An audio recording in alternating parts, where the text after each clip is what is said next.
શું બધું સવારનું લખી રાખ્યું છે? શાળો, શાળી ને આ બધું હું લગાવ્યું છે? તો મેઇન અહીંયા મેં 3 તફાવત કાઢી નાખ્યા છે ને છેલ્લો તફાવત છે ને ત્રીજો, એ તો મુખ્ય મુદ્દાનો છે કે એનાથી જ આપણને ખબર પડી જાય કે શાળો મહત્વનો છે કે શાળી મહત્વની છે. હું તને કહી દઉં આખું, તને બધું સમજાઈ જાય. હમણાં ઊભી રહે. જો શાળો અને શાળીમાં પેલો તફાવત અવાજ. અવાજમાં શું હોય? પેલો ક, શાળાનો એટલે કે કડવો અવાજ લાગે, એ આપણને ગમે જ નહીં. અને શાળીનો અવાજ કેવો લાગે? મી, મીઠો અવાજ લાગે, મધુર અવાજ લાગે.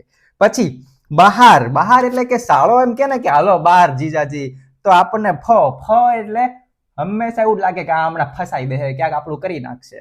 અને શાળી. શાળી ફ એટલે કે શાળી એમ કે હાલો જીજાજી બહાર જવું છે, આપણને એમ લાગે હમણાં આપણને ફરવા લઈ જશે. વાહ. અને મુખ્ય તફાવત હવે આવ્યું. પુહ એટલે કે શાળો પુરુષ છે અને સ્ત્રી, શાળી સ્ત્રી છે. આટલો તફાવત છે.